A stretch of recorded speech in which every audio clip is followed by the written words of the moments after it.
planètes différentes, les soucoupes volantes, on en parle depuis des décennies. Mais aujourd'hui, les scientifiques s'en mêlent et apparemment, quelque chose est en train de changer. Quoi? Vous allez savoir, ça vous regarde.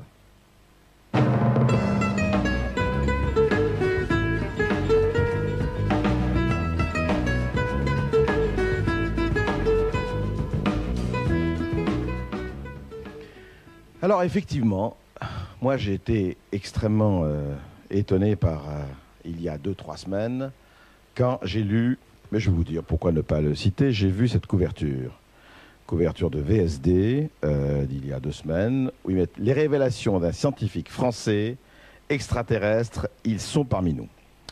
Bon, alors, les extraterrestres, ça fait 50 ans qu'on en parle. Je ne vais pas retracer ici toute l'histoire, le nombre d'apparitions qu'on a vues, les avions non identifiés, enfin les objets, pardon, violents non identifiés, les manifestations d'extraterrestres, je ne parle même pas des films, les armées qui s'en sont mêlées. On avait même, nous, la gendarmerie qui avait fait un service spécial là-dessus, les polémiques, les livres, etc. Bon, et puis ça continuait, et puis c'était bien, puis il y a des gens qui faisaient des best-sellers avec ça, et c'était parfait. Et puis voilà que Jean-Pierre Petit, qui est directeur de recherche au CNRS, qui écrit Enquête sur les extraterrestres, qui sont déjà parmi nous aux éditions Albin Michel, où il dit que, quand même, il y a de fortes probabilités, il va nous en parler, pour qu'un certain nombre de découvertes scientifiques soient dues à des extraterrestres, et spécialement aux humites, aux habitants de la planète Humo. Je dois dire que Jean-Pierre Petit, Frédéric Gilbert, qui a préparé l'enquête, a eu au départ beaucoup de difficultés à trouver des scientifiques à mettre face à vous, parce que beaucoup, on ne va pas les citer, ce n'est pas ceux qui sont ici, ne voulaient même pas en discuter en disant tout ça c'est de la rigolade, etc. Nous en avons trouvé qui sont venus pour justement discuter de ça. On va essayer d'en discuter en toute, je ne dirais pas objectivité, mais en tout désir d'information. Alors moi je voudrais savoir, Jean-Pierre Petit, d'abord, qu'est-ce qui vous a amené, vous, scientifique, astrophysicien, c'est bien ça ce que vous êtes Spécialiste de cosmologie théorique. Spécialiste de cosmologie théorique, on ne va pas parler de cosmologie théorique aussi, mais enfin, absolument. Voilà. Et alors, qu'est-ce qui vous a amené, d'abord à vous intéresser aux humites, et puis surtout à faire un livre quand même où vous, pratiquement, vous affirmez un certain nombre de choses quand même assez extraordinaires. En préambule, moi je vais faire tout de suite une précision parce que ça correspond à une réunion que j'ai eue à la direction générale du CNRS. Je parle en tant que Jean-Pierre Petit, directeur de recherche au CNRS, mais je ne parle pas au nom du CNRS. Bon, à partir du moment où c'est précisé, nous sommes d'accord. Tout va bien. Hein. Alors, en 1975, donc, un de mes amis m'a amené un paquet de documents, une quarantaine de pages, de textes qui avaient été traduits de l'espagnol, qui avaient transité par Claude Poher du CNES, qui les avait obtenus d'un espagnol. Centre national d'études spatiales. Voilà, c'est ça. C'était assez curieux. C'était des documents qui étaient prétendument écrits par des gens qui venaient d'une autre planète. Quand on voit un document comme ça, eh bien, on éclate de rire en disant, bon, peut-être qu'au bout de 10 minutes, ça va me tomber des mains. Et en examinant ces documents, première surprise, il y avait un contenu scientifique et technique qui était de qualité. Ça, je décris ça dans mon livre, on ne va pas reprendre ça sur place, c'est pas le lieu ni le moment. Oui, vous voulez dire que ça avait l'air, tout à fait, ça avait l'air, c'était fait par des gens qui connaissaient, qui savaient ce dont ils parlaient. La science et la technique, c'était pas fait par des petits étudiants comme ça qui auraient fait un petit canular ou encore par des non-scientifiques. Bon. Puis alors après, au fil des années, je me suis procuré de nouveaux documents, je crois que je suis à peu près à 1500 pages maintenant, et j'ai découvert un réseau qui était implanté un peu dans le monde entier. Le réseau des correspondants des humites, c'est bien ça? Non, le volume, oui, le réseau des correspondants des humites et le volume des documents qui arrivaient. C'est une histoire qui dure depuis 28 années, puisque ça a commencé en 62. Hein. C'est complètement insolite comme histoire. Alors, en 2 mots, Jean-Pierre Petit, parce que, pour que les gens comprennent, parce que les humites, ils vont se dire, est-ce que c'est une nouvelle marque de jeans? C'est quoi les humites? Alors, les humites, ce sont les habitants de la planète Humo. Ce sont des lettres qui disent, voilà, nous habitons une planète qui est à 15 années-lumière de chez vous, et puis nous sommes arrivés sur Terre chez vous le 28 mars 50, et même dans la région de Digne. Bon, ça, n'importe qui peut écrire ça. Hein. Oui, voilà, exactement. On est content, c'est en France, ils sont pas comme par hasard, ils sont arrivés en France. Pas de problème. Bon. Maintenant, il y a des informations scientifiques liées à la mécanique des fluides, à la physique des gaz ionisés, à la cosmologie. Et là, j'ai commencé à accrocher un petit peu là-dessus. Premièrement, ces informations sont de qualité, mais elles sont aussi en avance sur notre époque, puisque j'ai pu en faire de la science. Et je crois que... Vous voulez dire, attendez, qu'est-ce que ça veut dire par j'ai pu en faire de la science? Publier des travaux scientifiques originaux à partir de ces documents, en les exploitant directement. Il y a des informations suffisamment précises. Et moi, ce que je peux vous dire, c'est que j'ai pu extraire de ça une solution des équations de la relativité générale à partir de données relativement précises qui étaient fournies dans ces documents. Vous voyez. Donc, ce n'est pas simplement une muse qui vous inspire, ce sont des choses exploitables. Moi, ça me surprend. Donc, attendez, Jean-Pierre Petit, ce que vous dites, c'est que vos travaux scientifiques, enfin une partie de vos travaux scientifiques, vient de cette correspondance. Complètement, depuis 15 ans. Absolument. Puis je me suis dit tout d'un coup, je vais le raconter, quoi. D'accord. Ça a été publié dans des revues scientifiques de haut niveau. Et il n'y a pas un spécialiste. De premier niveau international, oui, au top niveau. Et il n'y a pas un spécialiste français ou étranger qui viendrait critiquer mon travail. Et d'ailleurs, ça m'a été dit à la direction générale du CNRS. Vos travaux scientifiques ne sont pas en cause, personne ne les conteste. Non mais de toute façon, on n'est pas là pour les contester, voilà, on est là pour effectivement parler des sources. Voilà. Parce que ça semble tout à fait étonnant quand même, parce que quand vous dites que ça peut pas être des étudiants qui ont fait un canular, première idée. Mais, première chose, est-ce que ça peut pas être des scientifiques qui ont fait un canular? Bon, alors ça c'est une deuxième hypothèse qui a immédiatement été faite. Bon, alors il y a la durée de ce canular, 28 ans. Hein. Il y a la qualité des informations scientifiques, il y a la variété des domaines abordés. Donc c'est quelque chose de très coûteux. Qui se serait amusé à distribuer à une poignée d'Espagnols totalement incapables de les comprendre des informations tout à fait en pointe en cosmologie théorique? Et alors juste question, pourquoi des Espagnols? Alors ça, j'en sais strictement rien. Je crois que c'est surtout parce que ce sont les gens parce qu'ils sont bavards, parce que ce sont ceux qui ont parlé. Lorsque, en 67, cette affaire a fait tache d'huile dans la presse, est arrivée une lettre du Canada de gens qui avaient également reçu des documents et qui disaient « Pourquoi parlez-vous? Vous savez bien que nous avons consigne de ne pas parler. » Donc il y avait un réseau canadien. Il y a un réseau allemand, il y a un réseau australien, il y a un réseau... Alors, Martine Castelot, je connais Martine Castelot, vous êtes journaliste scientifique au Figaro. Oui. Bon, et puis, vous avez écrit vous-même un livre sur ces mêmes mythes, La conspiration des étoiles. Oui, en collaboration avec Isabelle Blanc et Philippe Chambon. C'est très bien, vous avez raison de citer vos collaborateurs. Et alors, vous, en revanche, vous avez des tas de détails sur les humides, la sexualité des humides. Et est-il vrai, parce que ça c'est intéressant, que paraît-il qu'ils ne connaissent d'émotions sexuelles qu'en accélération? Oui. Que c'est le seul moment où vraiment ils sont bien, c'est le moment où ça s'accélère. C'est pas ça? Ils en ont aussi, ils en ont en accélération, mais ils en ont chez eux, tranquillement, dans leur chambre, comme tout le monde.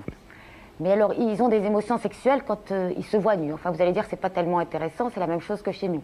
Mais ils ont d'abord un premier contact sans se toucher. Vous voulez que je vous décrive Oui, absolument, absolument. C'est quand même passionnant. Racontez-nous le contact sans se toucher. C'est pas ce qui nous a passionné le plus dans cette histoire. Non, mais vous, c'est toujours à partir de la correspondance espagnole? C'est dans leurs lettres, parce que dans leurs lettres, il y a beaucoup de choses scientifiques, mais il y a aussi des détails sur leur vie quotidienne, sur leur histoire, sur leur religion. Alors, attendez, c'est un humide qui regarde une humide, ils sont hétérosexuels, enfin, ça se passe comment?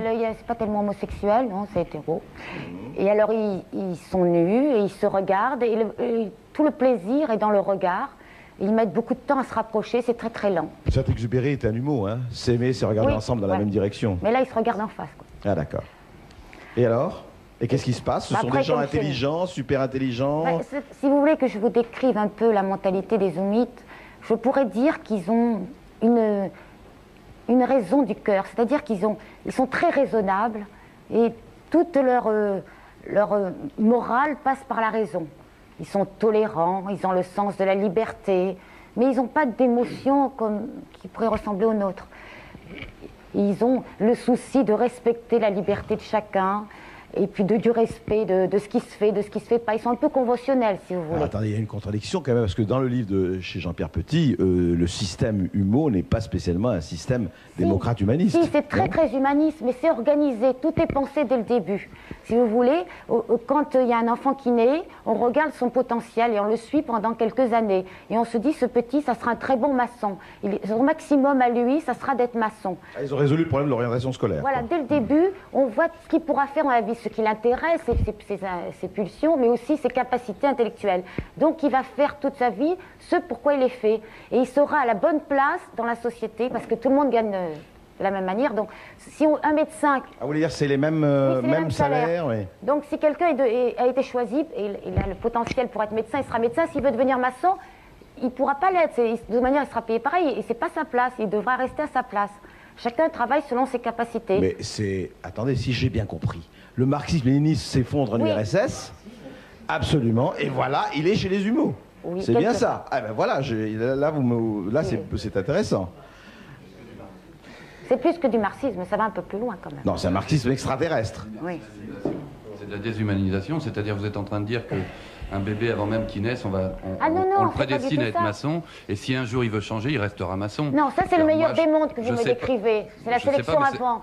C'est exactement ce que vous venez de dire. Non, vous avez dit, pas du tout. Vous avez dit, après la naissance, si un enfant est jugé apte à être maçon, pendant plusieurs années, on va le suivre et il sera maçon. S'il est apte à être médecin, il sera médecin. Voilà. C'est exactement ce que vous avez dit. Après la naissance, donc je répète ce que vous avez dit. Moi, j'appelle ça de la déshumanisation, ou alors en tout cas de l'intérêt collectif à outrance. Oui, c'est ça, c'est de l'intérêt collectif à outrance. De manière déshumanisation, ce ne sont pas des êtres humains, ce sont des extraterrestres. Nous, terrestres, on parle d'humains. Ah oui, mais les terrestres, on parle d'humains. Il y aurait d'autres choses qu'on pourrait leur apprendre. Si vous voulez, par exemple, moi, je ne dis pas que c'est l'idéal, je ne les vois pas comme l'idéal.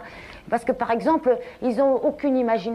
Ils sont tellement sérieux que leurs lettres sont un peu tristes. En plus, ils n'ont aucun sens de l'art. La seule chose qu'ils font, ce sont des concerts d'odeurs. Ils adorent, ils ont des orgues à parfum et ils se font des concerts d'odeurs. Ils ont l'odorat hyper développé. Ils font des concerts d'odeurs. Oui, parce que nous, on fait des concerts de musique. Bon, oui, c'est vrai, oui. C'est pas mal. Il y a le top 50 de l'odeur, voilà, il y a la pop odeur. Voilà, il y a... Non, mais c'est... Non, écoutez, franchement, Jean-Pierre Petit, bon, j'écoute ça. Non, mais tout ça, ça me paraît extrêmement sympathique et plutôt... Enfin, effectivement, je partage un peu, monsieur, là, s'il y a des choses un peu quand même effrayantes. Je ne dis pas que c'est bien. C'est leur manière d'être, c'est leur modèle. Moi, je ne présente pas comme ce qu'il y a de mieux. Tout à fait. Non, mais je n'ai pas dit ça, mais enfin, vous les aimez un peu, quand même, Martine. Je me suis habituée depuis le temps que je les fréquente. Ça fait 2 ans et demi, bon... que je vis avec eux, avec leurs lettres, en rencontrant les gens qui sont dessus depuis des années, qui les voient, qui s'en occupent, enfin, qui leur téléphonent. Alors, je vais demander à Jean-Claude Ribes. Jean-Claude Ribes, vous êtes directeur de l'Observatoire de Lyon, vous êtes astronome. Qu'est-ce que vous pensez de cette... C'est de la science-fiction. Bon, moi, je suis un amateur de science-fiction. Ce qui me gêne toujours, c'est quand on mélange la science-fiction, une histoire, bon, un peu banale d'ailleurs, avec pas beaucoup d'imagination, je trouve, et puis essayer de dire c'est vrai. Donc j'aimerais, si vous voulez, on va peut-être pas le faire tout de suite, mais qu'à un moment on parle d'extraterrestres, parce que tout à l'heure vous avez dit, les extraterrestres, on en parle depuis 50 ans, ce qu'elle avait l'air de dire, les extraterrestres, c'est uniquement les petits hommes verts, les soucoupes volantes et des choses comme ça. Or, le problème de la vie extraterrestre est traité depuis 2000 ans et plus, on en parle, et c'est un sujet scientifique, étudié, sur lequel on peut dire un tas de choses, et la composante OVNI, comme quelque chose qui a éventuellement quelque chose à voir avec la vie extraterrestre et quelque chose à étudier. Non. Monsieur Ribes, ce que je voulais savoir, c'est que vous estimez que la démarche, par exemple, dans ce livre de Jean-Pierre Petit, je parle dans ce livre, n'est pas une démarche scientifique. Non, effectivement, je pense que c'est une démarche de croyance. Et Jean-Pierre Petit, à mon avis, est trop modeste lorsqu'il... Laissez-moi terminer là.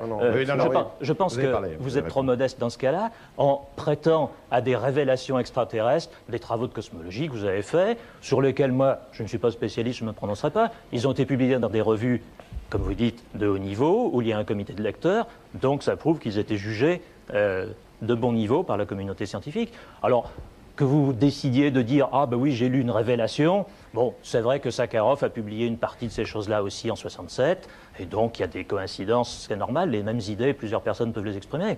Voilà. Mais le reste, pour moi, c'est de la science-fiction. Moi, je voudrais faire un commentaire. Jean-Pierre Petit, oui. Alors, premièrement, dire que dans ces textes, ça manque d'imagination, ça c'est faux, parce qu'il y a des choses quand même qui sont assez subtiles, et vous ne pouvez pas les qualifier. Bon, évidemment, quand on prend, il y a tout un aspect folklorique, ce qui a été évoqué, et cet aspect folklorique, c'est pas ça qui est intéressant. C'est le noyau dur, science qui est intéressant. Bon. Alors, premièrement, que ça manque d'imagination, ça c'est pas vrai. Ensuite, ce que vous dites là, actuellement, c'est que vous avez publié des travaux qui sont solides, et puis maintenant, vous êtes en train de vous faire un peu de publicité en ramenant cette histoire de contact pour essayer de se reparler un petit peu de vous là-dessus. Ça revient à peu près à ça au même. Non, mais pour faire une chose pareille, eh bien, il faudrait que ce soit moi qui ai, à la limite, écrit ces documents. Or, ça date de 62. La grosse partie de l'information scientifique arrive entre 62 et 67. C'est-à-dire à une époque où moi, j'étais étudiant en sciences. Moi, j'étais étudiant en sciences. Alors, je ne pourrais pas avoir fabriqué ce type de matériel en me disant je vais m'en servir dans 25 ans. Mais attendez, Jean-Pierre Petit, je veux bien tout cela. Évidemment, sur le contenu scientifique, oui, Jacques Baveny, je vous donne ça. Évidemment, et ça on ne peut pas discuter, et tout le monde va vous accorder voix, étant donné que vos travaux scientifiques sont reconnus, etc. Mais il y a quand même des choses, c'est-à-dire que vous avez éprouvé le besoin de vous engager. Dans votre livre, à un moment donné, vous décrivez ce que vous avez eu, je raconte, dans une chambre d'hôtel. Mais ça, c'est souvenir au rêve. Bon. Il n'y a pas de preuve. Ça fait partie du côté testimonial. Oui, alors le côté testimonial où vous dites, vous étiez là, vous étiez presque comme paralysé, et vous avez presque vu des hommes, ou enfin des apparitions qui étaient en train de passer dans votre chambre. Vous ne le présentez pas honnêtement comme un rêve, vous le présentez quand même comme quelque chose de vécu. Souvenir au rêve. C'est précis, exactement comme ça. Parce que quelque chose dont vous êtes témoin, vous ne pouvez pas dire si c'est quelque chose que vous avez vécu ou c'est quelque chose qui a été pour vous une hallucination ou un rêve. Vous ne pouvez pas le dire honnêtement. Alors, la question très précise... Ce que je dis, c'est que sans ces documents-là, je n'aurais pas pu faire mes travaux scientifiques. Ça, c'est un point. Ça, c'est très intéressant. C'est-à-dire que le fait que vous dites, parce que c'est ça la question qui est posée, en fait, les humides ne sont pas un alibi pour faire passer un certain nombre de découvertes scientifiques ou de travaux scientifiques. Vous dites, j'ai eu ça par cette correspondance. C'est plutôt un handicap. Bon, non, c'est pas un handicap. En tout cas, non, parce que c'est très beau comme histoire. Mais alors, la question qu'on peut se poser, et je vais poser, est-ce que quand même, vous ne pensez pas, alors l'hypothèse qu'on a abordée, que ce sont des gens qui peut-être, effectivement, sur une période extrêmement longue, et pourquoi pas, ont pu, je veux dire, écrire tout un corpus, comme on dit, de lettres, etc., qui ont servi... Alors, c'est la question que je pose. Il faut être scientifique pour faire une chose comme ça. Absolument, mais je dis, est-ce que les scientifiques n'ont pas fait ça? Ils n'ont pas de temps à perdre. Les scientifiques, quand ils ont des idées scientifiques, ils les exploitent pour eux-mêmes. Ils ne vont pas s'amuser à ensemencer une douzaine d'Espagnols avec des choses pareilles. Ça ne tient pas debout. C'est une piste qu'on a explorée dans notre livre et elle ne tient pas la route. Alors, monsieur? Oui, je voulais juste dire, pour être complet et pour éclairer les spectateurs, dans les hypothèses possibles, j'ai pas d'opinion sur la vérité, mais dans les hypothèses possibles, il n'y a pas forcément le canular fait par quelqu'un pendant 25 ans ou la vérité. Il peut y avoir aussi un canular ou quelque chose de monté à un moment donné et un phénomène qui s'autogénère ensuite parce que simplement ça se connaît. Bon, je connais bien les Espagnols pour avoir vécu en Espagne et travaillé à l'époque de ces affaires-là. Bon, ils sont très excités sur les affaires d'OVNI et toutes ces choses-là en général. Donc on peut imaginer, je ne l'affirme pas du tout, mais on peut imaginer que le phénomène humo démarre à un moment donné par l'action de quelqu'un et qu'ensuite, spontanément, des spécialistes à droite ou à gauche ou des groupes aient envie de continuer à le faire vivre et que 100 ans après, le phénomène humo continue.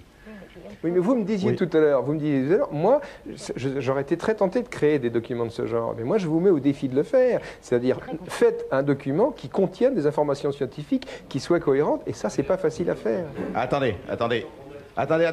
Parlez pas sans micro, c'est pas la peine.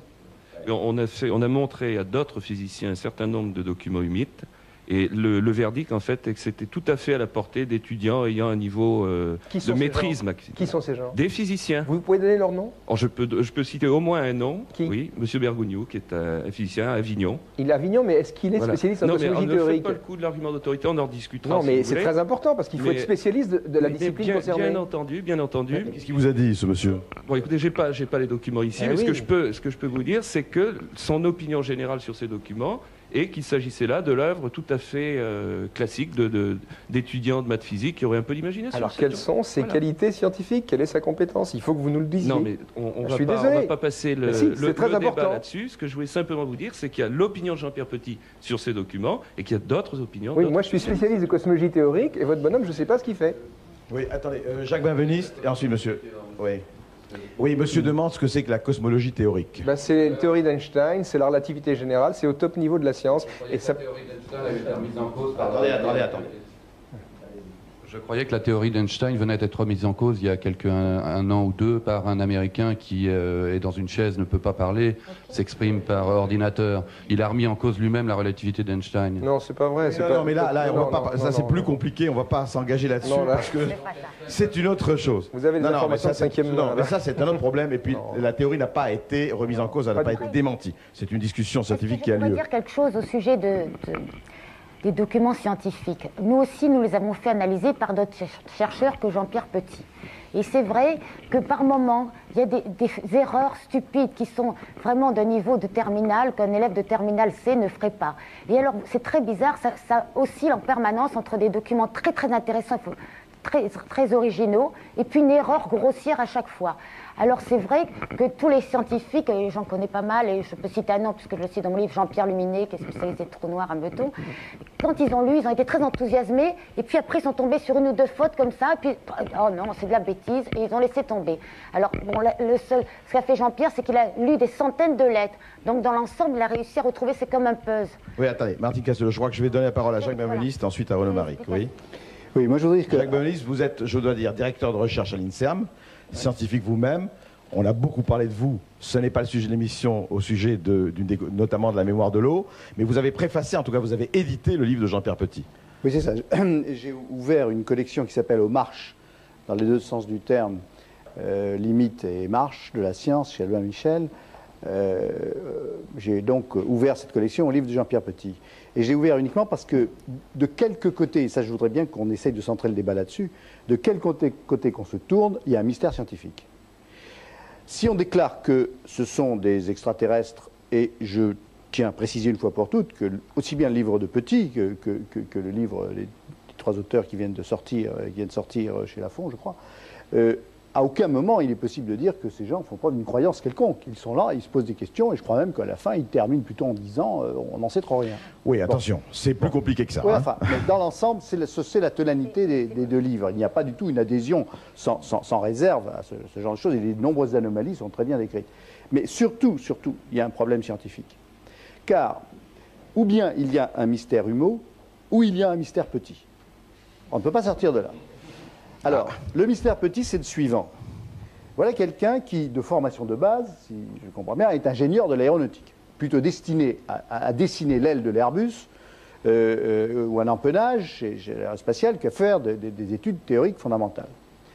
Il sort, il y a 15 ans, tout un ensemble pratiquement de plans, il fait circuler de maquettes, de vaisseaux, de bateaux qui peuvent se transformer en avions selon la puissance qu'on y met, MHD, magnéto-hydrodynamique. Bon, et évidemment, comme vous l'imaginez, dans notre beau pays cartésien, tout le monde rigole. Bon. Oui, je précise simplement que ces avions et bateaux pourraient aller à des vitesses pour des avions de 1500 km/h et pour des bateaux de 400 km/h sous l'eau. Pour les avions, de 15 000, beaucoup plus que ça. 15 000 km/h. Sans bang. Enfin, au niveau des toits, sur un principe. Bon, très bien.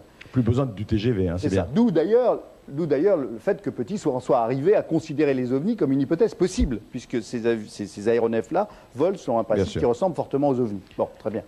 À partir de là, tout le monde rigole, et évidemment, les inévitables fourmis japonaises, VSD de cette semaine, eux, rigolent pas du tout et font circuler un bateau. Et évidemment, dans 15 ans ou 20 ans, l'industrie française va ramer derrière pour essayer de fabriquer les mêmes machins. C'est l'histoire habituelle de la découverte scientifique en France, on n'y reviendra pas. On peut montrer le bateau en question. C'est quand même quelque chose d'impressionnant. Avec 18 ou 18 passagers, ou je sais plus. Je sais pas, ça fait 22 mètres de long, 150 tonnes. Oui, monsieur, attendez, 30 secondes. Ouais. Je voudrais savoir, pardon, s'il est possible de recadrer un peu le débat sur le thème de l'ufologie. Ici, j'y viens. Excusez-moi. Non, mais j'interviens parce qu'on a le choix entre une alternative finalement qui est pour les scientifiques de ne s'intéresser qu'à la vie extraterrestre et pas du tout au dossier OVNI. Et pour ceux qui sont intéressés dans le dossier OVNI, de s'intéresser simplement à des aspects contactés, un avatar des contacts qui dure depuis plusieurs dizaines d'années. Le dernier en date, enfin, le dernier révélé sur le plateau, c'est Humeau. Et l'ufologie, c'est bien autre chose que les contactés ou rien du tout. Et je crois que les scientifiques en tant que tels, je suis aussi maître de conférence dans un laboratoire affilié au CNRS, en tant que tels, les scientifiques peuvent avoir une attitude sur le dossier OVNI. Et je crois que celle-ci mérite d'être discutée, et elle pourrait être discutée de façon posée, à la fois par des gens qui réfutent, et je crois avec de bons arguments, le discours prétendu Humeau, et par les tenants de ce discours. Écoutez, excusez-moi. De toute façon, l'émission est bien là-dessus. Oui, allez-y, Jacques Cavalli. Je voudrais bien l'amener jusqu'au bout. Ouais. Je ne crois pas qu'aujourd'hui, ce soit le problème des ovnis. Mais enfin bon, on peut en parler si vous voulez. Non, mais l'émission, en tout cas, elle est un peu là-dessus. Ouais, c'est à propos du livre de Petit. Hein. Bon. C'est pour ça qu'on a fait l'émission. Oui, je voudrais donc continuer cette question. Là-dessus, on considère la MHD comme quelque chose de pas très intéressant. Petit dit, bon, bah, très bien, on ne veut pas changer sur la MHD, bah, je vais faire la cosmologie fondamentale. Et à ce moment-là, il publie des thèses du niveau de celle de Zakharov, publiées dans les plus hautes revues internationales, changeant complètement notre conception de l'univers, et par exemple, pour donner un exemple très frappant, parlant de vitesse de la lumière variable. Alors qu'on sait bien que tout repose sur un dogme, la vitesse de la lumière est constante. Il est immédiatement excommunié sur le plan scientifique, comment la lumière variable, c'est pas possible, etc., etc. Alors moi, j'aimerais qu'on m'explique comment quelqu'un, à moins que l'autre hypothèse qui est possible, c'est que Petit lui-même soit un humeau, soit un extraterrestre, comment quelqu'un peut passer de la conception presque technologique, je dirais, de véhicule, à des travaux de cosmologie fondamentale. Alors, ou bien Petit est un génie absolu et il faut tous dire sa place au Panthéon dès maintenant, ou bien il y a un autre mystère quelque part. Mais il faut discuter autour de ce pardon, alors de ce attendez, problème. vous posez le problème petit, mais ce n'est pas seulement, on n'a pas fait l'émission. Je pose le problème du contenu scientifique. Tout à fait, Jacques Bavelis. Ce que je veux dire, oui, tout à fait. Ce que je veux dire, c'est que ce que vous essayez de dire, évidemment, et c'est vrai, c'est que Petit n'est pas un plaisantin, Petit est un scientifique qui a fait un certain nombre de travaux, et qu'on se dit à ce moment-là, est-ce qu'il faut poser le problème, est-ce que lui est un ovni ou pas? Je crois que le problème ne se pose pas seulement là. Le problème se pose à partir du moment où il intègre, et pourquoi pas, et attention, là on n'est pas, où il intègre la planète Humo, les travaux des Humites, dans ses travaux scientifiques, ou du moins il estime qu'il leur est redevable. Ce qui est très intéressant. Mais à partir de là, ça pose un problème, puisque tout ce qui s'est passé autour, ça vient de là. Renaud Maric. Si on dit non, on doit immédiatement répondre à l'autre question, sinon on ne va pas au fond des problèmes, on survole. D'où viennent les découvertes de Petit? Il faut répondre à cette question. Alors Jean-Louis Audier, qui n'a pas encore parlé de l'Observatoire de Nice. Vous êtes astronome également. Disons qu'il n'y a pas que les découvertes de Jean-Pierre Petit qui viennent de très loin. À mon avis, la genèse d'une idée scientifique, c'est quelque chose qui peut être extrêmement bizarre. Et ça tient très souvent de considérations poétiques ou esthétiques plus que de considérations scientifiques. Je ne connais pas le fond scientifique des lettres des Humo, parce que je ne sais pas ce que c'est. Je sais que le travail de Jean-Pierre Petit, c'est un travail de très haute qualité scientifique. Est-ce que Jean-Pierre Petit ne fait que traduire ce qui avait déjà été révélé, ou est-ce qu'une idée qui était au milieu d'un fatras, puisque c'est cité comme ça, s'est mise à provoquer un déclic qui a permis de faire germer une idée intéressante? C'est le problème de la pomme de Newton.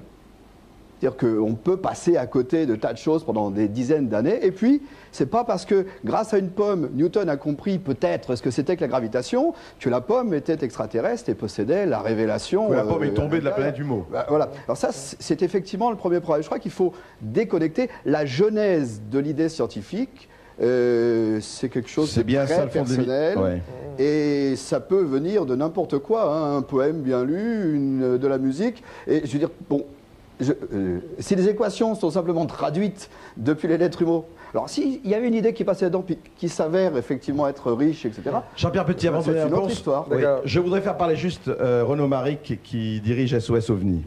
Oui, je peux peut-être me présenter rapidement, c'est pas le plus important, mais que les téléspectateurs sachent à qui ils ont affaire. SOS OVNI, c'est donc une association d'ufologues, de personnes s'étant regroupées pour essayer d'en savoir plus sur les ovnis. Il se trouve à Aix-en-Provence. Jusque-là, rien de très original. Des associations comme ça, il y en a beaucoup à travers la France et le monde. Peut-être deux particularités. C'est une association qui existe depuis 1974, donc une certaine ancienneté. Et puis aussi, c'est une association qui ne fait pas qu'engranger des témoignages et de l'information, mais qui, je dirais, restitue l'information à travers deux revues, un trimestriel nommé OVNI Présence, une revue nommée Phénoména, et un serveur Minitel qui est le 3615 SOS OVNI. Maintenant que vous avez fait votre pub, vous avez raison. Merci. Maintenant, revenons au débat. Association loi 1901, je le précise, hein, donc pas de publicité commerciale. Maintenant, pour en revenir très précisément à ce débat, je suis frappé par le fait que l'on parle énormément de vérification scientifique, mais qu'on ne se soit pas tourné vers des gens qui sont les spécialistes de l'espionnage et du renseignement. Car on s'aperçoit de quoi dans cette affaire Humo? C'est qu'elle porte en elle sa propre destruction, son propre discrédit.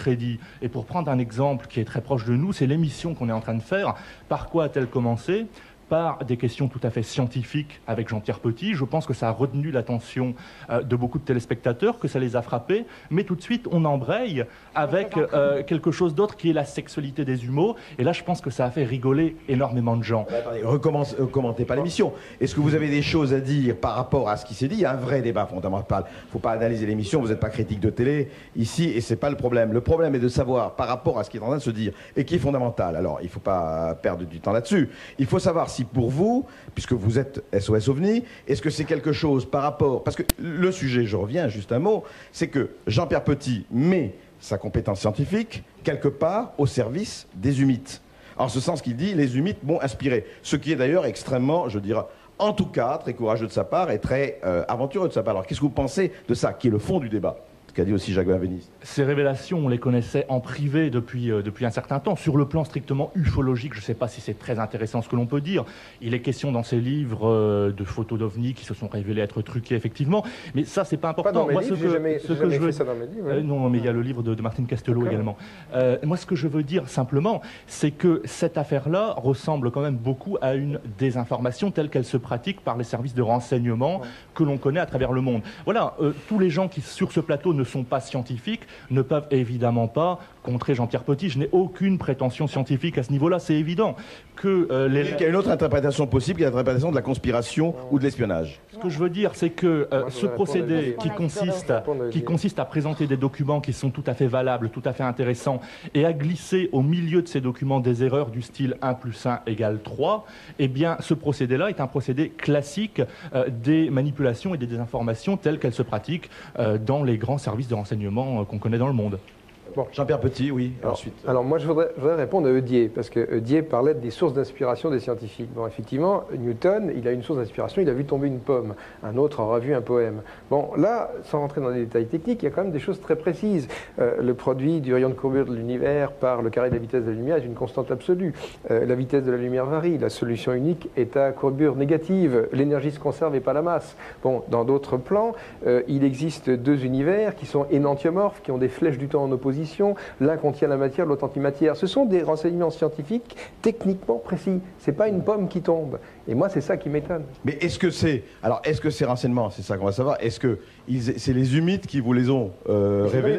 C'est documents. Bon. Et maintenant, je vais vous donner un type de renseignement qui n'est pas encore exploité. En 88, un certain Dominguez a un de ces bons hommes-là au téléphone. Les Espagnols posent les questions qui correspondent à leur niveau scientifique. Ils sont assez naïfs. C'est monsieur tout le monde. Il dit, qu'est-ce que c'est qu'un trou noir? Et l'autre répond, ça n'existe pas. Quand une étoile à neutrons atteint sa masse critique, celle-ci est transférée dans la structure gémellaire. Voilà le type de réponse. L'Espagnol ne peut strictement rien comprendre à cette question-là. Ben, je vous garantis que ça engendre chez moi un tas de recherches scientifiques. J'espère bien aboutir. Là, je prends date, parce que là, je n'ai pas encore abouti. Vous voyez. Structure gémellaire et tout ça, on va en parler. Oui, je voudrais revenir à ce que M. Benveniste disait tout à l'heure. Je crois que c'est tout à fait faux, en fait, la présentation qui est faite, et elle est justement un peu trop fantastique.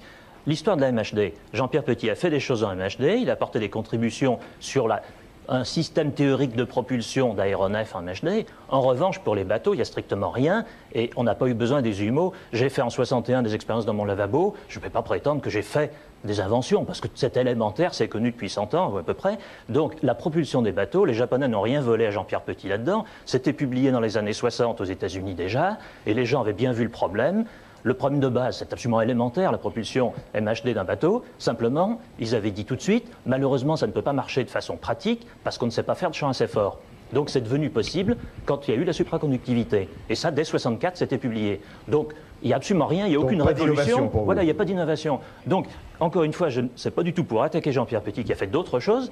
Et alors, deuxième point, sur la cosmologie, il faut faire très attention. Jean-Pierre Petit a fait des publications dans des revues à comité de lecteurs. Donc, il a fait des publications valables. Il ne faut pas sauter à l'extrême, dire il a révolutionné la science, parce que ça fait sourire, enfin, ça fait même éclater de rire les scientifiques. Ce n'est pas une révolution. Dire, il propose comme hypothèse que la vitesse de la lumière est variable. Pourquoi pas? Il y a 36 000 explications possibles. La relativité d'Einstein contient elle-même assez de constantes qu'on peut faire varier pour donner un tas de théories qui ne sont ni fausses ni vraies. Non, je suis désolé. Il y en a eu. Il y a des centaines de publications sur le sujet. Donc, alors, n'employons pas d'arguments d'autorité. On peut faire des choses. Il y a une confrontation avec l'observation qui est tout à fait correcte. Je veux dire. Et ça, des solutions qui se confrontent à l'observation, il n'y en a pas beaucoup. Donc, il faut, si vous voulez, raison garder. Il faut dire qu'on peut à la fois apporter une contribution et non pas dire qu'on a révolutionné.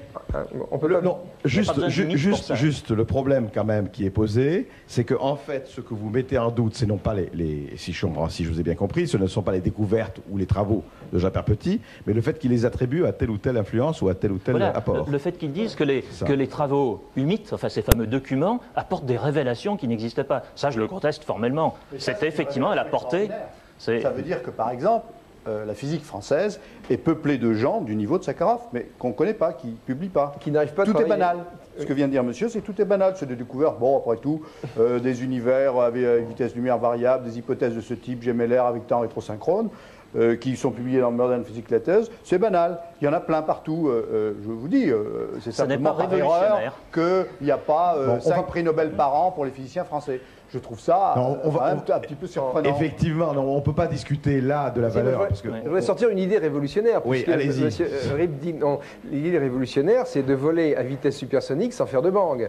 Bon, et ça, c'est une idée qui est nouvelle. Elle n'était pas en 64 dans toutes les revues. C'est tout à fait. Ce sont des travaux de Jean-Pierre Petit, et moi je lui en laisse la paternité. Je ne vois pas pourquoi on dirait, il a le droit de le dire, je n'ai rien inventé, j'ai copié sur les humides. Mais c'est tout à fait normal que Jean-Pierre Petit ait fait ce genre de travaux, tenez que c'était votre spécialité. Ça vous gêne tellement que je puisse dire que je me suis inspiré de ces documents. Mais je crois que le problème, c'est que tant qu'on ne l'aura pas volé à 15 000 km à l'heure, on doutera, c'est comme d'habitude, on doute. D'ailleurs, Petit ne dit pas qu'il s'est inspiré des humides, il s'est inspiré de textes qui sont attribués par certains à des humides. C'est même différent. Oui. Il n'est pas aussi précautionneux, Jacques. Oh Il n'est pas aussi précautionneux. Là, vous jouez sur les mots.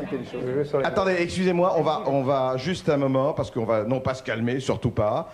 On va faire une petite pause. Auparavant, je voudrais donner un numéro de téléphone. Si vous voulez participer à l'émission, quand vous le participez maintenant, vous téléphonez au 42 32 32 32 et vous laissez votre nom et adresse. Et évidemment, vous venez à l'émission, vous participez à ces enregistrements passionnants.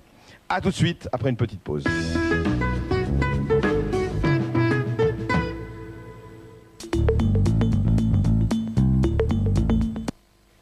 Envoyez instantanément un fax avec un simple Minitel. 3617 code fax. Simplement par Minitel. Votre enfant a un talent fou. Si aujourd'hui vous décidez de le révéler, avec le piano Yongchang au son plein et riche en couleurs, c'est si facile. Appelez Yongchang au 42 70 53 53. Vous recevrez gratuitement chez vous la documentation Yongchang. Faites vite. Avec votre piano Yongchang, une banquette gratuite vous attend. Pour en savoir plus, appelez maintenant le 42 70 53 53. À tout de suite. Oui, madame. Je m'en occupe et je vous rappelle tout de suite. Beaucoup de gens pensent qu'en cas d'hospitalisation, tous les frais seront intégralement pris en charge par la sécurité sociale ou la mutuelle. C'est faux. C'est pour cette raison que UNAD Direct a conçu la garantie hospitalisation. Voilà le dossier d'une de mes clientes. Elle sort de l'hôpital et, mauvaise surprise, elle n'avait pas prévu toutes ses dépenses. Sa chambre individuelle, la garde de ses enfants, taxi, transport, téléphone. En tout, 5 380 francs qui ne sont remboursés par aucun organisme. Avec la garantie hospitalisation, elle aurait touché une indemnité forfaitaire de 300 francs par jour, soit en tout 6 000 francs, ce qui est largement suffisant pour payer tous ses frais. C'est pourquoi je vous conseille cette protection, pour vous et votre famille. En cas d'hospitalisation, pas de souci d'argent. Pas besoin d'entamer vos économies ou de demander un découvert à votre banquier. Ah, la garantie hospitalisation est vendue exclusivement par correspondance. Alors appelez tout de suite le 05 387 387 pour une documentation gratuite.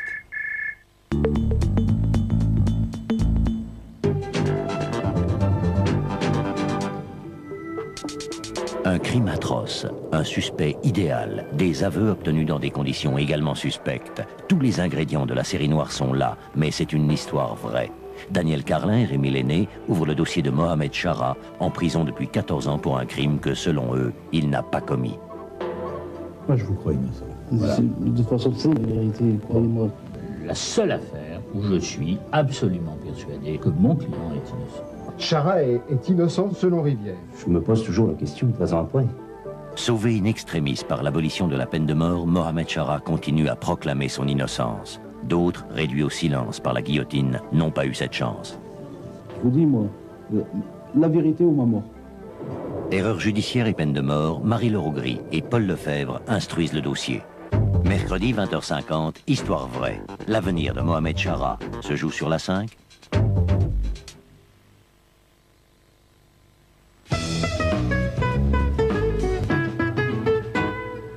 Alors, la planète Humo, les humides, et surtout la recherche scientifique, effectivement, par où elle passe, quelles sont ses limites, s'il y en a, jusqu'où peut-on aller. C'est le sujet de ce Savourgarde, qui, de toute façon, est déjà assez animé. Madame, je crois que vous avez une observation. Quelques observations. Oui, tout d'abord, bon, je crois qu'à partir du moment où on parle de recherche scientifique, tout est ouvert. La science, bon, c'est la recherche et bon. qu'est-ce qu'on découvre, qu'est-ce qu'on va découvrir. Bon, ça c'est le premier point. Bon, deuxième observation, Jean-Pierre Petit parlait tout à l'heure des phénomènes qu'il a observés, qu'il a vécu un jour dans une chambre d'hôtel. Qu'il a rêvé, hein, il disait rêver. Oui, justement. Bon, c'est de ça que je voulais parler. C'est qu'à partir du moment où on voit, on entend, je dirais, on entend ce qu'on veut entendre, on voit ce qu'on veut voir, on est à la fois visuel, on est auditif, on est kinesthésique et olfactif. Donc, même un scientifique est influencé, je dirais, par son inconscient, par ses émotions. Bon, et quand on dit qu'on voit des phénomènes extraterrestres, je dirais qu'il faut aussi prendre en compte la personne telle qu'elle est, son inconscient, son vécu, ses émotions, et que vous dites que tout ça est subjectif, madame, quelque part. Je ne dis pas que tout est subjectif, mais je dis que toute observation à partir du moment où on est un homme, où on est un humain justement, elle est influencée par d'autres phénomènes, par ce qu'on est, et Mais madame, dans mon livre, je dis exactement la même chose. Hein. L'émotionnel qui joue complètement, et je crois que là-dessus aussi, il faudrait se recentrer et peut-être voir quelle est la part de l'inconscient et de l'émotionnel dans ces observations. Oui. Ils sont très secondaires. Monsieur? Oui, moi je voulais dire d'abord deux choses. D'abord, je voudrais savoir si ces scientifiques ont découvert la planète Humo, puisqu'elle n'est pas très loin, elle est qu'à quelques années-lumière. Puisqu'on découvre d'autres... Déjà pas mal, hein, quelques années-lumière. On en découvre d'autres qui sont beaucoup plus loin actuellement. Et ensuite, je voudrais dire que quand j'étais enfant, dans les années 55-56, moi j'ai assisté à un déplacement d'objets dans le ciel. Et on m'a toujours dit que c'était une météorite. Mais moi, le déplacement que j'ai vu se déplacer de droite à gauche. J'étais avec mon frère et beaucoup de gens dans le village avaient vu ça en Normandie. Et l'objet que j'ai vu se déplacer de droite à gauche, en pleine nuit à 10h du soir. Et non de haut en bas, comme ça aurait pu être un météorite. Alors, avant de donner la parole, je vais vous montrer une petite chose. Hein, c'est pas pour mettre. Vous savez que c'est une petite histoire qui est arrivée récemment. Vous savez que pendant 10 ou 15 ans, on a parlé des fameux cercles qu'on trouvait en Angleterre et en France, et on se disait par quel extraordinaire, qui a fait ça, quelles sont les forces, etc. Et il y a eu des scientifiques comme Delgado, d'ailleurs, en Angleterre, qui a tout à fait cru et qui a écrit des bouquins là-dessus. Or, il s'est révélé, eh bien, ce que vous allez voir, si Gilles Daude veut nous envoyer le petit film sur les papys anglais qui ont fabriqué les cercles. Et après, on va parler des jeunes Français. Cela fait une quinzaine d'années qu'ils reviennent aussi fidèlement que les saisons. Dès que le maïs a poussé, ils font leurs premières apparitions dans les collines du sud de l'Angleterre, des dessins presque parfaits qui s'inscrivent au milieu des champs à la nuit tombée. Pour les Anglais, les cercles mystérieux sont devenus un but de promenade. Les scientifiques, eux, ne se contentent pas d'admirer, ils veulent comprendre. Et l'année dernière, l'armée s'est trouvée mobilisée pour essayer de découvrir l'origine des cercles mystérieux. Mini-tornade inexpliquée, virus inconnu, toutes les hypothèses ont été envisagées, y compris les soucoupes volantes. Mais la saga des cercles de maïs vient de connaître un nouveau rebondissement. Ce matin, deux Anglais bien tranquilles, Douglas Bower et David Chorley, affirmaient que les cercles n'ont en fait rien de mystérieux. Équipés d'une plainte de bois et d'une corde, ils ont montré comment on dessine un cercle parfait dans un champ de maïs. We enjoyed it immensely. That's why. We enjoyed it immensely, did we not? Great fun. Nous nous sommes bien amusés, expliquait Delaron, sans autre justification. Et pour eux, si on doit parler d'escroquerie, c'est plutôt du côté des experts qu'il faut chercher. Alors, je ne sais pas, il faut quand même... je ne sais pas si vous parlez d'escroquerie du côté des experts anglais, mais de toute façon, il n'y a pas eu que ces gens-là qui ont fait des choses. Il y a eu le groupe VK, 8 personnes, Thierry Pinvidic et Gilles Durand. Alors, racontez-nous, vous avez étudié cette affaire des ronds de blé en Angleterre, et je crois que vous avez décidé de faire la même chose en France. Déjà, je voudrais dire quelque chose, c'est qu'il y a une erreur assez grossière dans le reportage, là. Il n'y a jamais eu un cercle dans le maïs, jamais. Et pour faire un cercle dans le maïs, il faudra un bulldozer, hein, parce que dans le blé, c'est plus facile, mais dans le maïs, c'est très très difficile. Enfin, vous l'avez fait dans quoi, votre... Dans le blé. Enfin, on ne l'a pas fait, on l'a fait faire. Hein. Parce que par M. Pierdel, qui est ici, donc, qui est un spécialiste d'effets spéciaux de cinéma, il a travaillé 40 ans comme spécialiste d'effets spéciaux. Donc nous, en fait, on s'intéresse au cercle depuis quelques années. Et donc les deux hypothèses en présence, c'est une hypothèse d'un côté parascientifique d'origine météorologique. Les cercles seraient d'origine météorologique. Et d'autre part, donc, d'autres personnes prétendent qu'ils sont d'origine extraterrestre. Voilà. Alors nous, on a regardé ça d'un peu plus près, et puis c'est avéré que les cercles pouvaient très bien être faits de main d'homme. Et on a essayé de le prouver. Bien sûr, bien sûr. Bien sûr, ça... Oui, mais attention. Mais il faut que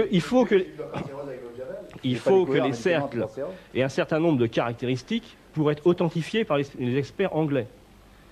Et le cercle que nous avons fait présente toutes les caractéristiques d'authenticité. Donc, vous l'avez fait pourquoi? Justement pour prouver que l'hypothèse humaine, selon les caractéristiques donc, que les Anglais accordent au cercle authentique, donc on peut le faire donc avec des moyens très simples. On peut le fabriquer donc avec un rouleau de jardinier et donc une ficelle et un piquet. En fait, là, je sais que non, mais il n'est pas on ne montre pas ça parce que ça remet en cause vos travaux, bien sûr. Oui, c'est intéressant parce que vous voyez, c'est un canular et les gens se sont dévoilés. Que l'affaire Homodac depuis 30 ans, et si c'était un canular, je ne vois pas pourquoi ça ne les amuserait pas de se dévoiler. Pour mettre les pendules à l'heure quand même. C'est-à-dire que les deux papy farceurs là, anglais, nous on n'y croit pas du tout. Vous pensez que c'est pas eux? Non, c'est pas eux. Absolument pas. Ils ont depuis donc 10 ans tous les moyens à travers la presse et les bouquins de trouver donc leur source d'inspiration. Hein. Parce qu'en fait, tout ce qu'ils disent, tout ce qu'ils apportent comme preuve, on le retrouve dans les livres qui ont été publiés depuis plusieurs années. Donc en fait, il n'y a aucune preuve, disons, définitive. Et alors pour vous, ce serait qui pour vous?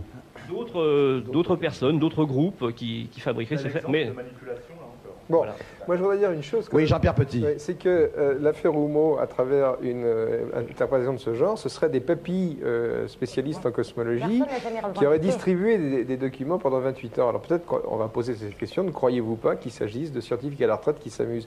Je vous assure que si jamais on les trouvait, j'aimerais bien les rencontrer parce que ça doit être des gens sacrément passionnants. C'est autre chose que de faire des ronds dans le blé. Jean-Louis Audier.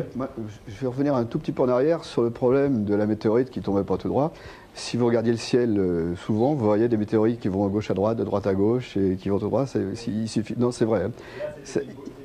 Oui, non, mais bon, ça, c'est des bolides. Je vous assure, il y en a un qui est passé devant chez moi à Nice il y a 3 jours. C'était superbe. Il allait de droite à gauche aussi. Il était assez loin sur l'horizon. Donc ça, c'est une autre histoire. Mais je voudrais peut-être revenir sur le fond disons, du contenu scientifique des révélations ou disons des dossiers, des documents humides. Ouais. Bon, alors il y a effectivement, moi je pense que Jean-Pierre a trouvé un certain nombre de choses là-dedans qui lui ont permis de faire des choses intéressantes, c'est vrai.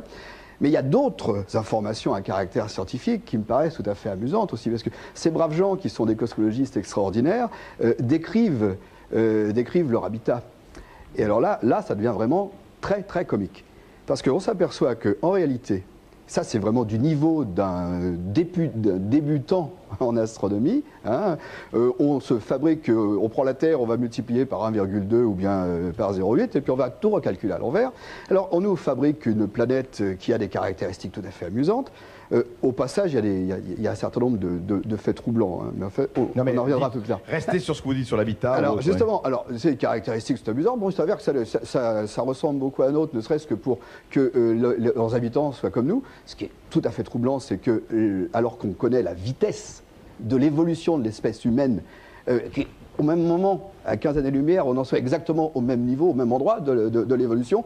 Bon, ça, c'est un petit problème. Mais les autres problèmes de caractère plus astronomique, on s'aperçoit que cette planète qui ressemble étrangement à la nôtre, elle a toutes les caractéristiques de la nôtre avec un petit facteur quelque part, même la nutation. Le problème, c'est qu'il n'y a pas de lune. Je ne sais pas comment faire une planète qui a une nutation sans lune autour. Ça, c'est le premier problème. Pardon, vous avez dit? La lutation. La lutation, c'est une petite oscillation, c'est provoqué par le satellite. Or, celle-ci, il est bien dit qu'elle n'a pas de satellite, elle n'a pas de lune, c'est beaucoup plus simple, mais elle oscille quand même comme si elle en avait un. Ça, c'est le premier problème. Le deuxième problème qui se pose, qui est aussi assez amusant, c'est qu'on nous dit que cette planète se trouve autour d'une étoile. Moi, j'ai lu un certain nombre de documents amusants. Moi, je l'ai pas lu. Hein. Autre chose, elle se trouve autour d'une étoile qui se trouve à une quinzaine d'années-lumière.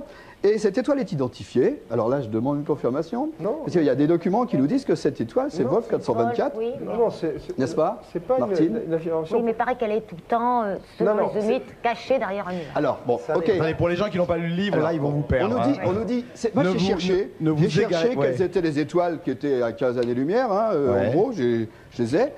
Je les ai toutes là. Enfin, toutes celles qu'on connaît, nous. Hein, ouais. Et vous n'avez pas trouvé l'étoile concertée? Si. J'ai trouvé tout à fait ce qu'il fallait. Ouais. VOV 424, type spectral M6, simplement la température qu'on donne, que j'ai trouvé dans le livre de Jean-Pierre, c'est plutôt K5, mais ça, c'est des querelles de spécialistes. Imaginons que. Mais ce qui m'a surpris, moi, alors je dis, bon, elle est à la bonne distance, on va faire un truc bien, ça marche tout seul. Le problème, et c'est apparemment les gens qui ont sorti du catalogue Wolf l'étoile 424, ils avaient oublié de regarder les choses un peu plus près, cette étoile est double. Cette étoile est une étoile double, elle a une autre composante, c'est-à-dire qu'il y a deux étoiles qui tournent autour de l'autre. Apparemment, dans les documents, ils ne parlent pas du fait qu'il y ait deux soleils. Ils parlent que d'une étoile. Il y a le deuxième soleil se trouve, d'après tout ce que nous en connaissons actuellement, pour ce système de VOV 424, très proche du premier, aux environs de 500 millions de kilomètres. Alors là, c'est très proche, 500 millions de kilomètres, évidemment. Écoutez, la Terre se trouve à 150 millions de kilomètres du Soleil. S'il y avait un deuxième Soleil à 500 millions de kilomètres du premier, nous n'existerions pas. Évidemment. Ça paraît complètement clair. Or, ces gens-là, ils existent sur une planète qui tourne autour d'une étoile. Ils n'ont pas vu la deuxième, qui est aussi grosse que la première, qui est aussi près, pratiquement. Donc, ça ne doit pas être cette étoile-là. Ou alors, il y a un... C'est pas affirmé de façon catégorique, hein, je veux dire. Ça veut dire qu'on peut toujours petit problème, trouver quand tout même, ce qu'on veut problème. C'est toujours comme ça, c'est ce que je disais tout à l'heure. C'est toujours, ils soufflent le chaud et le froid en permanence. Il y a des choses très intéressantes que, hop, une bêtise. Mais ils sont un peu schizophrènes, mais non, ils le disent d'ailleurs dans leur écrit, ne nous croyez surtout pas. Regardez ça avec recul. Si vous avez envie de croire, intéressez-vous à notre affaire, mais ne rentrez pas complètement là-dedans puisqu'ils ne veulent pas nous bouleverser. C'est ce qu'ils disent, hein, c'est leur philosophie. D'accord. Oui. Dans le domaine de l'ufologie classique, si on peut dire. Hein. Classique. Non, mais je ne parle pas de professionnels, d'amateurs. Restons dans le débat, hein, restons dans le débat. L'ufologie classique, on parle de contenu de récit ici, parce que ce qu'on nous donne, c'est des récits. Le récit d'une rencontre rapprochée, dite classique, avec des cas de contact, par exemple, eh bien, il revient typiquement dans la bouche des prétendues entités. On vous fait ça, mais ne le dites pas, ou ne nous croyez pas, ou croyez-nous en moitié simplement. Et là, on a typiquement ce type de discours. Donc, je veux bien que vous ne croyez pas du tout à l'ufologie, mais à ce moment-là, il ne faut pas croire à ce que vous dites. Mais attendez, excusez-moi, le président Bush, il fait la même chose, non? Oui, mais il n'est pas humide. D'accord. Il n'est pas humide. C'est un comportement qui est quand même assez généralisé, non? Attendez, excusez-moi, oui. Moi, j'aurais voulu savoir si cette histoire qu'on nous a racontée aujourd'hui, elle est unique, ou s'il en existe d'autres du même type, où on mêle scientifique et ufologie. Depuis longtemps. Et la plus intéressante. C'est la seule qui a donné lieu à des publications scientifiques de haut niveau. Voilà, c'est la seule en tout cas qui a donné lieu. Alors, madame, oui, vous n'avez pas parlé, vous êtes psychologue, je crois. Alors, qu'est-ce que vous pensez des témoignages que vous entendez ou des déclarations que vous entendez? Je suis un peu perdue parce que j'ai l'impression qu'il y a un mélange de mille et une choses. D'abord, je n'ai pas la compétence pour savoir la qualité d'information qu'il y a dans ces messages, mais peut-être c'est une question intéressante. Est-ce qu'il y a, si on faisait une approche pluridisciplinaire de l'ensemble de l'information, a-t-elle quelque chose de particulier par rapport au mode de création que nous connaissons? Y a-t-il question? La deuxième chose, nous serions peut-être très intéressés de savoir qu'une civilisation qui n'a pas d'imagination a de la création. Ça serait peut-être pour nous fort révélateur. Nous serions très étonnés. La troisième, pour laquelle je m'étonnerais énormément, c'est de voir une espèce qui a un système olfactif très développé et en même temps un intellect très développé. Je trouve ça tout à fait contradictoire et je dirais même que plus l'olfaction est développée, plus l'intellect, on peut l'attendre bas. C'est étonnant parce que... C'est étonnant parce qu'on est les... Beaucoup quand le parfum est agréable. Écoutez, attendez, là, on arrive à la fin de l'émission. Madame, je crois que vous avez une lettre à nous montrer. Madame a une lettre à nous montrer, une lettre d'Anumite qu'elle a ici. Alors, je suis Madame Renée Fouéré et nous avons reçu, la lettre était timbrée du 30 août 69. Nous avons reçu cette lettre qui était donc du mot derrière le cachet en fait foi. Mon mari s'est beaucoup intéressé à la question. Dans le numéro 22 de décembre 69, on avait publié le symbole. Et je tiens à dire ceci pour M. Jean-Pierre Petit, qu'effectivement, les documents de Claude Poher, c'était nous qui les avions reçus. Et nous avons communiqué le maximum de documents à tous nos amis scientifiques qui pouvaient étudier la question. Et voilà leur réponse. Qu'il y avait des choses très intéressantes dedans, mais qu'il y avait aussi ce qu'on appelle des faux bruits, exprès pour désorienter les chercheurs. On ne donnait pas tout, mais beaucoup ont été très intéressés et à faire des études là-dessus. Et j'apporte justement ce témoignage pour Jean-Pierre. Écoutez, nous arrivons à la fin. Pierre Lagrange, je suis désolé, j'ai pas pu vous donner la parole. Je pense que vous l'aurez une prochaine fois, c'est promis. En tout cas, écoutez, j'espère que vous n'avez pas été trop désorientés. On a essayé de faire avancer la chose, ce qui n'est pas évidemment facile, comme vous avez vu, mais je pense qu'on avait affaire en tout cas à des gens de bonne volonté. Alors, à bientôt dans la planète Oni, on va peut-être dans la planète Humo, on va peut-être émettre de là un de ces jours, pourquoi pas. À bientôt.